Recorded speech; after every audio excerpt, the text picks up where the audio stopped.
টানো টানো টানো টানো টানো টানো ভাই ভাই টানো টানো টানো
মাথায় গীতা তুলে বলতে পারবো না তুই দিব্যি কর কসম খা তুই এখানে ভোট দিবি। এটা হচ্ছে তো আজকাল। হ্যাঁ, যেখানে আটকাতে পারছে না বাড়ি বাড়ি চলে যাচ্ছে। হিন্দু সমাজের হলে গীতা মাথায় তুলে দিচ্ছে, রামায়ণ মাথায় তুলে দিচ্ছে। মুসলমান হলে কোরআন মাথায় তুলে, কোরআন শরীফ মাথায় তুলে কি বলছে যে দিব্যি করে বল, কসম খেয়ে বল তুই আমাদেরকে ভোট দিবি। তবে না একটার উত্তর আছে। আমি এখন একবার ট্রাই করিনি ভাই, আমার এটিএমটা বারগান্ডি অ্যাকাউন্ট, রিচার্জ যদি লক হয়ে যায় বিপদ হয়ে যাবে। আমি ট্রাই করিনি। ফেসবুকে একটা দেখছিলাম লেখা, একটা পোস্ট দেখছিলাম, কোন সময় এটিএম এর গেলে দুষ্কৃতির সম্মুখীন হলে কি করতে হবে। ওখানে উত্তর দিচ্ছে যে দুষ্কৃতি যদি না এটিএম এর পিন মারো তো দুষ্কৃতি মেরে দিতে পারে। বলছে 1 2 3 4 যদি কারো পাসওয়ার্ড হয়, স্বাভাবিকভাবে পাসওয়ার্ড কেউ দেয় না, তো বলছে 4 5 4 3 2 1 মারবেন। বলছে নাকি মেশিনে উল্টো টাকাটা ঘুরবে, মানে বারে আসবে না, মেশিনে কিন্তু একটা শো করবে। তো আপনার মাথায় কোরআন শরীফ তুলে দিয়ে যদি কেউ কসম খাওয়ায়, আপনার মাথায় রামায়ণ বাইবেল তুলে দিয়ে যদি কেউ দিব্যি করায়, সেই সময় কি বলতে হবে? বলতে লাগবে নাকি আমাকে? বলতে লাগবে ভাই? ঠিক বলে দেবে আর ঠিক জায়গায় ভোটটা দিয়ে দেবে। ব্যাপারটা হচ্ছে এত উন্নয়ন করে ফেলেছে, মাথায় কোরআন শরীফ দিয়ে কসম খাওয়াতে হচ্ছে কেন? এত উন্নয়ন করে ফেলেছে, মাথায় বাইবেল মাথায় গীতা তুলে দিতে হচ্ছে কেন? হ্যাঁ, এত হুমকি চুমকি দিতে হচ্ছে কেন? ব্যাপারটা হচ্ছে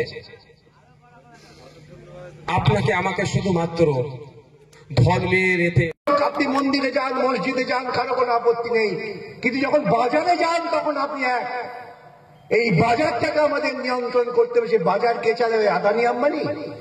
না আমার দেশের মানুষের শস্য উৎপাদনের জন্য প্রশাসন তৈরি হয়েছিল। যে পুলিশ ভাইরা এখানে কর্মরত আছেন তারা সকলেই বা অনেকেই হয়তো সৎ, তারা তাদের চাকুরির বাধ্যবাধকতায় কিছু করতে বাধ্য হন। কিন্তু আপনারা শুনলে অবাক হয়ে যাবেন, সাধারণ পুলিশ কর্মী, এমনকি আইপিএস অফিসার, যাদের অনেকের সঙ্গে আমার বিভিন্ন সময় কথাবার্তা হয়, তারা দুঃখ করছেন, তারা কষ্ট পাচ্ছেন। তারা বলছেন আমরা কি করব, আমাদের চাকরি আমাদের দিয়ে এই গুন্ডামি করানো হচ্ছে। তাই আমাদের আক্রমণ এই রাজনৈতিক শাসকদের বিরুদ্ধে। আমাদের আক্রমণ কোনো ব্যক্তি পুলিশ অফিসার বা ব্যক্তি অফিসারের বিরুদ্ধে না, এই যারা এই রাজনীতি করে সমস্ত দুর্নীতিটাকে চালাচ্ছেন, যারা মানুষে মানুষে বিভাজন তৈরি করছেন,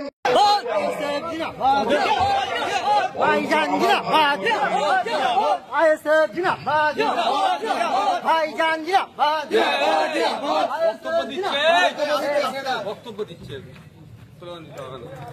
আমাদের মধ্যে উপস্থিত রয়েছেন আমাদের বাংলার বিধায়ক এবং আমাদের লড়াকু নেতা আইএসএফ এর চেয়ারম্যান মাননীয় নওশাদ সিদ্দিকী আমাদের মধ্যে উপস্থিত ছিলেন। নেতৃত্ব দিয়ে সেই মিছিল নিয়ে যাচ্ছে, সরাসরি দেখানোর চেষ্টা করবো যে যেখানে লাইটে রেখে শেয়ার করে